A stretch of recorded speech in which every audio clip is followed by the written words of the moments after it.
Olá galera, vamos dar continuidade às nossas gravações sobre a Lei de Responsabilidade das Estatais, desta feita gravando daqui do meu Beer Garden, o Recanto do Guerreiro aqui em casa, para que você sinta que faz parte também de um fim de semana, né? A gente hoje vai falar do ponto que talvez tenha sido mais comentado da lei, que são as restrições às nomeações para os cargos-chave das empresas estatais, né? Os cargos de direção, o conselho de administração, conforme nós vamos ver na regra. A questão fundamental é que as estatais sempre partem bastante atrás no que concerne a ética e a eficiência.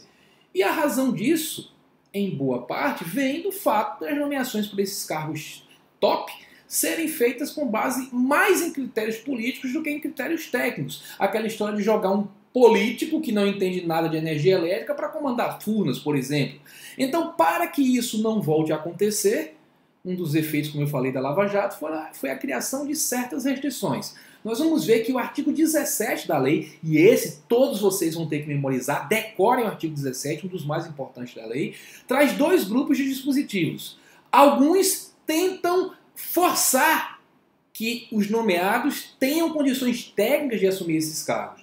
E outros tentam impedir que políticos sejam colocados ali dentro. Então, mesmo que o cara tenha condições técnicas, se for político, o ideal é deixar de fora, tem que ser como a mulher de César, não apenas ser honesto, mas parecer honesto. Não é que o político seja desonesto de cara, mas a gente viu que é comum que os políticos usem das estatais, infelizmente, para conseguirem dinheiro, para bancar suas campanhas. Então a lei tenta evitar que isso volte a acontecer. Então vamos mergulhar no artigo 17. Neste bloco falaremos da parte de critérios técnicos e no outro bloco falaremos da vedação ao uso do critério político para as nomeações. Então vamos aqui para o nosso artigo 17. Ele diz no seu caput, vamos passar logo aqui, voltar um pouquinho para o caput, que os membros do Conselho de Administração e os indicados para cargos de diretor, inclusive presidente, diretor-geral e diretor-presidente, veja que aqui está a cúpula da empresa, tá? Então, se fala de membro de Conselho de Administração, diretor-geral, diretor-presidente, então a cúpula, ela será escolhida entre cidadãos de reputação ilibada, né? Então você pode contestar o sujeito que já foi condenado em processos, por exemplo, e de notório conhecimento. Aí vem o privilégio ao lado técnico já no caput, o notório conhecimento, na área, obviamente, da nomeação, né? Na área de atuação daquela estatal. Devendo ser atendidos alternativamente um dos requisitos das linhas A, B e C do inciso 1, está aqui em azul, pessoal, fui eu que coloquei, tá? Não faz parte do texto da lei. Então, em primeiro lugar, no inciso 1, nós temos requisitos relativos a tempo de experiência profissional. O cara tem que ter experiência profissional naquela área num determinado tempo.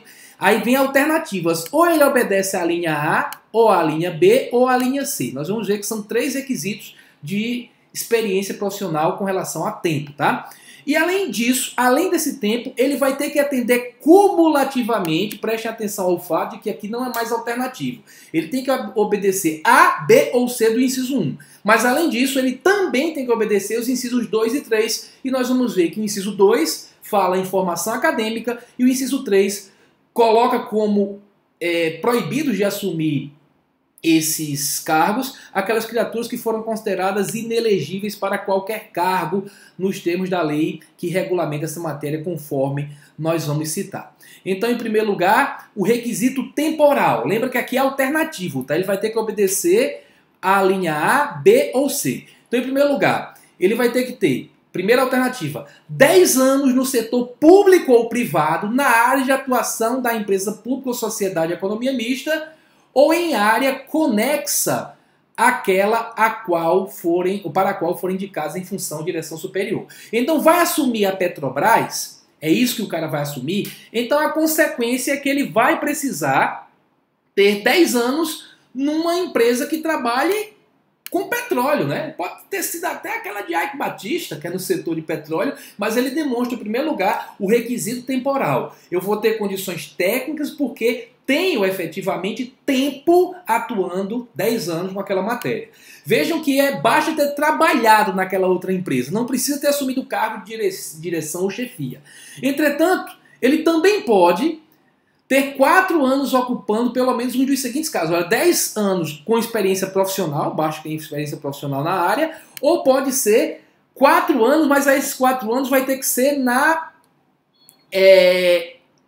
direção ou chefia. Vejam que é já em cargo de administração. 10 anos em qualquer cargo, qualquer emprego, ou 4 anos ocupando pelo menos um dos seguintes cargos. Aí vem cargo de direção ou chefia superior em empresa de porte ou objeto social semelhante ao da empresa pública ou da sociedade de economia mista. Aqui eu quero chamar a atenção a um ponto que certamente as bancas vão usar para fazer casca de banana. Tem que haver porte ou, é alternativo, tá? Porte ou objeto social semelhante. Então, com base nisso, é que eu posso dizer para vocês com certa tranquilidade que no caso do cara querer administrar a Petrobras, ser nomeado para a Petrobras, ele pode ter esses 4 anos ou numa empresa com objeto social semelhante, como eu falei, de petróleo, estava dirigindo a OGX, ou ele pode ter dirigido, por exemplo, uma Vale do Rio Doce, que atualmente se chama Vale, porque o porte gigantesco é semelhante. Então, com relação àqueles 10 anos, tem que ser na mesma área, no mesmo setor. Com relação à experiência de gestão, 4 anos de gestão nos cargos de direção, nos cargos top da empresa, basta que sejam 4 anos. Vamos para o outro requisito. O outro requisito alternativo, ele pode também cumprir o requisito de tempo, tendo 4 anos em cargo em comissão ou função de confiança equivalente a DAS4 ou superior no setor público. Isso aí mais a galera que já trabalhou no setor público federal que sabe bem disso. O DAS, né, os cargos de DAS são cargos, normalmente cargo em comissão, função de confiança, da mais elevada categoria no Serviço Público Federal. DAS é Direção Assessoramento Superior. Direção ao Assessoramento Superior, tá? Por exemplo, o DAS6 é dos secretários de ministérios, tá? O ministro tem um cargo de natureza especial e os secretários que estão ali naquele ministério já tem o DAS6, só o secretário executivo que também é natureza especial. Aí a partir daí você vai descendo na hierarquia, o DAS5 para diretores normalmente, o DAS4, coordenadores gerais. Não se preocupem com essa nomenclatura, porque em prova vocês só vão ter que lembrar que é de DAS de 4 a 6 e saber que são esses cargos que estão na cúpula do setor público. Então, ele tem que ter 4 anos ou nesses cargos top das empresas, ou se for no setor público, ele tem que ter DAS4 para cima. Com relação ao cargo nas empresas, o cargo tem que estar nos 2 níveis hierárquicos não estatutários mais altos da empresa. Vejam, o normal é o prazo de 10 anos. Para você cumprir só com 4, tem que estar lá no topo, né? Nos 2 níveis hierárquicos superiores não estatutários, ou seja, não é o empregado que passou em concurso público, que está naquele início lá da Petrobras, que chegou a um cargo maior dentro da sua carreira. São os cargos que estão lá em cima, que não são estatutários, aquelas pessoas que são nomeadas para exercer aquelas funções topo na organização da empresa. Já com relação a se ele for do setor público, a ideia é DAS 4, 5 ou 6, ok? Muito bem. Além disso, pode ser cargo de docente ou pesquisador em áreas de atuação da empresa pública e da sociedade de economia mista. Você é pesquisador de uma grande universidade brasileira na área de petróleo, você pode assumir um cargo desse de direção na nossa famosa Petrobras. Além disso, o outro requisito alternativo não é A, B e C, mas é porque o B é dividido em 3 itens. Ele também pode cumprir esse requisito temporal, tendo 4 anos de experiência como profissional liberal em atividade direta ou indiretamente vinculada à área de atuação da empresa pública ou sociedade de economia mista. Ele pode, por exemplo, ser um engenheiro contratado como profissional liberal para fazer projetos, por exemplo, ter seu escritório, fazer projetos, e se ele tem experiência nessa área, ele pode assumir sim esse cargo na empresa estatal de que nós estivemos tratando. Além disso, o inciso 2, aí nós temos que lembrar que a partir daí os requisitos são cumulativos, então ele tem que cumprir um dos requisitos de tempo que nós já falamos, e agora o requisito 2, ter formação acadêmica compatível com o cargo para o qual ele foi indicado. Então, não faz sentido, por exemplo, a gente imaginar que você vai colocar um cara que é formado em música para assumir a direção da Petrobras. A formação acadêmica, não tenho nada contra a música, aliás, tenho muito a favor, mas a formação acadêmica dele, obviamente, não é a formação mais adequada, não há correlação de matérias, ele não tem condições técnicas, pelo menos pela formação acadêmica, de assumir aquele cargo na estatal.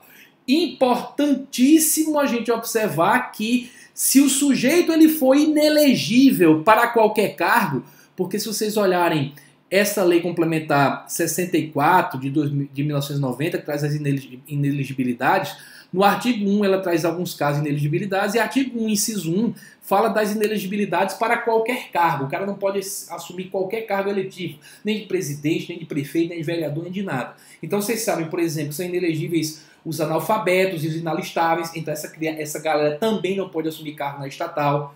São também inelegíveis aquelas criaturas que tenham tido suas contas rejeitadas, né, pelo órgão colegiado em caráter definitivo ou em virtude de ato de improbidade. Estão lá aquelas hipóteses. Se o cara é inelegível, não pode assumir um cargo eletivo, ele também não vai poder assumir um cargo numa dessas estatais, naquele patamar hierárquico que nós acabamos de citar, né? Esses cargos de direção e os cargos no conselho de administração, ok? Então, bastante atenção para isso. É muito importante também que a gente perceba que esse requisito de tempo, que foi o que a gente mais analisou, experiência profissional de no mínimo 10 ou 4 anos, dependendo do tipo de experiência, às vezes 10, às vezes 4, ele pode ser dispensado, olha, serão dispensados no caso de indicação de empregado da empresa pública ou da sociedade de economia mista para o cargo de administrador ou como membro de comitê, desde que atendidos os seguintes requisitos mínimos. Então, se o cara é empregado e, item 1, tem ingressado na empresa pública ou na sociedade de economia mista por meio de concurso de prova ou prova de títulos, tenha mais de 10 anos de trabalho efetivo na empresa pública ou sociedade de economia mista e tenha ocupado cargo de gestão superior na empresa, ocupado, aqui não se coloca tempo mínimo, tá? Tem ocupado esse cargo de gestão, comprovando sua capacidade para assumir as responsabilidades do cargo de que trata o caput, esses requisitos de tempo aqui serão dispensados, tá? Então essa experiência profissional mínima, ela é dispensada. Vejam aqui que não colocam nenhum requisito quanto ao cargo. O cara pode ter entrado via concurso público até num cargo meramente administrativo, sem grandes responsabilidades, mas está lá há mais de 10 anos e chegou a ocupar um cargo de gestão, né, conseguiu ocupar um cargo de gestão, ele não precisará obedecer aos requisitos mínimos de tempo. Entretanto, lembrem que isso só dispensa o inciso 1, requisitos de tempo, tá? Esses requisitos aqui do inciso 1, experiência profissional. Agora, não dispensa ele ter a formação acadêmica compatível com o cargo para o qual foi indicado e também não dispensa que ele não se enquadre nas hipóteses de inelegibilidade para qualquer cargo conforme previstas na legislação aplicável à espécie, a legislação de natureza eleitoral, ok? Bem, com isso a gente conclui essa análise rápida, né, desses requisitos que exigem, vejam, a ideia é buscar privilegiar o critério técnico e deixar de lado a indicação política. O privilégio ao critério técnico, mas esse adendo que não é somente técnico, é de não ser inelegível, essa parte foi estudada agora.